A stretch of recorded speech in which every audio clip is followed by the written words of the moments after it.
Shut up and sit down.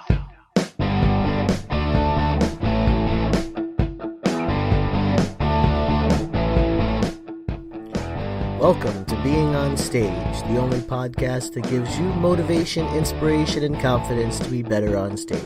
No matter how you entertain, sing, dance, band, comedian, public speaking, MC, drag, burlesque, performance art, or street performer, this is the show for you. Hey rock stars, Reggie Dawson here, your host of the Being on Stage podcast. Welcome back, and as always, thank you so much for tuning in. If you haven't done so already, please go over to iTunes and subscribe, drop a rating and a comment. I would greatly appreciate it. So today is September 16th, 2018, at least for the next hour and a half it is. And I gotta tell you, I had to get this show in before midnight, and I'm gonna tell you why. When I started performing in 2005, there were a couple of entertainers that I really looked up to. And two of them were drag queens, and one of them in particular was a really strong and just a personality of the community, just a real, like the backbone of the community around this performing and this club, and just there was a real community and family feel around the venue that we all performed at. And the reason I'm talking about this today would be his birthday. And he passed away in 2007. And this is an entertainer that I quote all the time. He instilled so much into me when I was growing as an entertainer, as a performer, and really kind of coming into my own and learning how to be myself when I'm on stage. And that's something that he perfected. I mean, anytime he was on stage as Mercedes was his drag name, anytime he was on stage as Mercedes, you were just captivated by the excitement and the energy and just the fun of him being on stage. And, you know, he wasn't a great dancer. He wasn't even that great at, he didn't have a lot of coordination. He wasn't that great at his balance. And he would be the first person to tell you, this is not me, talking bad about the deceased. He'd be the first to tell you, I can't dance, I can barely walk. But it worked for him when he was on stage. And some of the things that he instilled in me, I kind of felt compelled to share today. It's one of those things that, you think about your past and you're reminiscing and you're going through all these memories with this person on, this is his birthday. So this was a day that we would usually, we would celebrate as a huge group, a huge family, a huge community. Now it's almost like a day of mourning. And truthfully, I think we should still celebrate the memories. And that's kind of the purpose of this podcast. This is my way of celebrating his memory, is kind of sharing some of the things that I picked up along the way. And I know that I'm not my usual excited, fired up, go get him person. And this is a little more of a somber episode. This is one of those things that, he died very young. He died 40 years old, heart attack, like heart problem, had a heart transplant and had some complications and passed away. Like everything was supposed to be fine. His life was supposed to continue on for another 40 years. And I can honestly say, though, that he lived a great life. Like, he probably did everything that he intended to do, and there was never a dull moment. And that's kind of one of the things that he passed on to me, was like, when you're on stage, there should be no dull moments. It should always be exciting. It should always be captivating. And if you mess up, you mess up. You move on. No one probably even realized you made a mistake. Granted, he's not the first person to tell me that, because I'd been performing since I was younger and everything. But hearing it in such a way that, like, it was just more relatable because of who he was.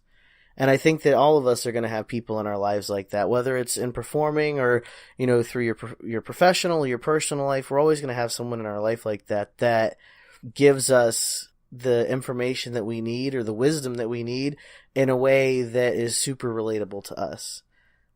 Another one of the things that he shared, and I talked about this, probably a couple episodes back and then some, he said, when you're out on stage, you are the show. And at first when you hear that, you don't really know what that means, but really, really think on that. You are the show. Like when you go see a show, You expect to be entertained. You want to laugh. You want to cry. You want to experience a little bit of a roller coaster of emotions. But when you're the performer, you are that show that you so desperately want to see and connect to. So that's how you have to treat being on stage, is you are the show. Another thing is, it was about money and the desire to perform. He said that, the day you start doing it for the money is the day you should stop. Because yes, it is a-okay for us to make money at what we do. We're talented. We should be compensated for our talent. Just like, an amazing chef is paid for what they do in the form of people coming and eating at their restaurant. An amazing artist gets paid. People come to the gallery and, they can purchase the artist's art. We should get paid. But if that's the reason that you're in the game, if that's the reason that you step on stage, go home, pack it up, you're done. Because you may not fall on your face today, but eventually it's not going to be fun anymore. It's going to be work. And the audience is going to be able to tell that you see it as work. And that's when you start to fall.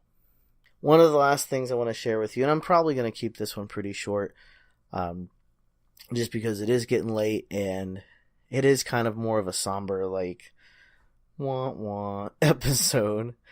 But one of the last things I want to share has to do with being nervous. And it's something that I've definitely said on this podcast multiple times.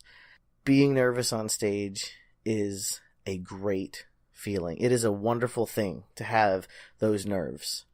And he communicated it to me like this. Being nervous on stage means that you care about what you're putting out there. If you ever stop being nervous, it means you no longer care. Now, this doesn't mean that you have this debilitating fear and you can't get on stage. But you should have those butterflies. You should have that rush, that rapid heartbeat.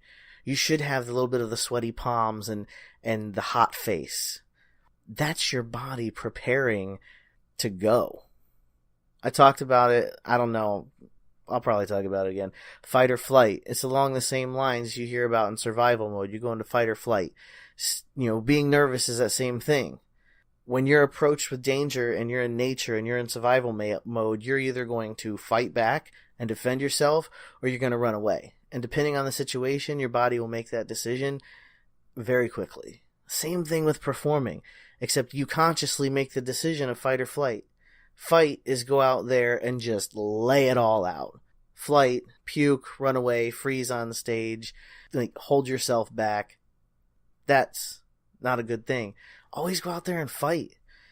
You care about what's going out there. Those nerves are a sign of your caring about your talent and your art that you're presenting to the world, right?